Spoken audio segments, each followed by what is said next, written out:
レッスン6の音読をしていきましょ Bruce Edwards was well known in the golf world.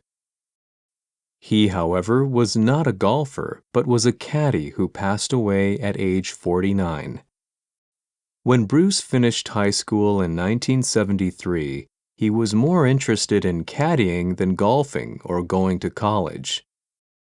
One day, he met young Tom Watson, who would become a great golfer later. He asked Watson for a job as a caddy, and it was the beginning of their long relationship. In those days, caddies used to just carry the golf bag for players. Bruce was different.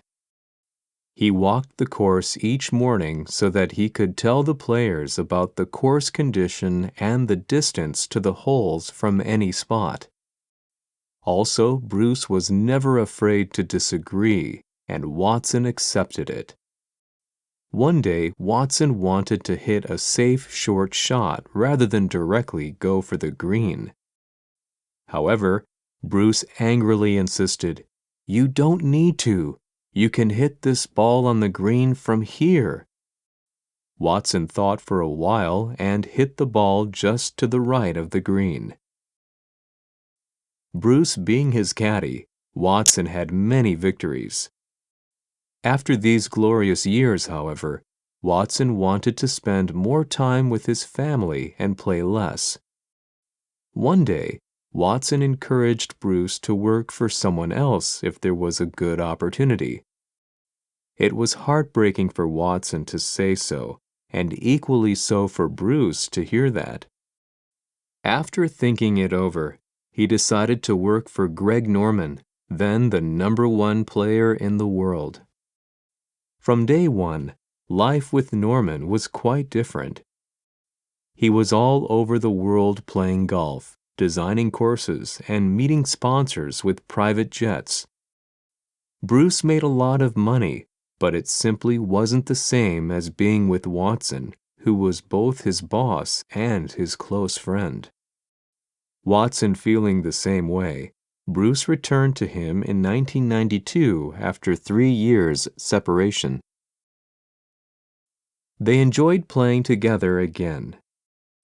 However, problems hit Bruce in 2002 when his speech became unclear. He started coughing a lot, and he couldn't grab things well with his left hand. He didn't have medical insurance then, so Watson told him to see a doctor immediately and tell them to send the bills to Watson. Unexpectedly, Bruce was diagnosed with a disease called ALS.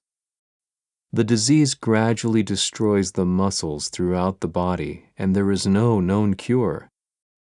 The doctor told him that he would have just a few more years to live. His health began to worsen, and people watched him get thinner and weaker. Even in such a situation, Bruce wanted to continue to caddy for Watson.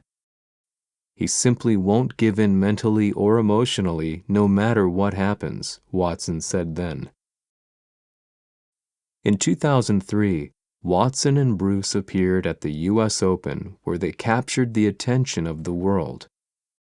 The 53-year-old past Open champion was one shot behind the leader. Bruce, who could barely walk, was accompanying him as a caddy.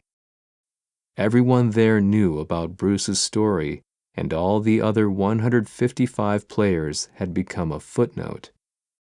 Watson and Bruce understood that this could be their last time together in the spotlight. Whenever they came to a tee, all the audience started to call his name. "Bruce! Bruce!" It was the moment about him and both of them. Although Watson didn't win, in every TV interview he talked about Bruce and about the desperate need for funding to do more research on ALS. Around that time, Bruce said on TV, "To have a friend like Tom Watson is an incredible thing. I can't tell you how lucky I feel." He also said to Watson later, "Tom, I've done it all."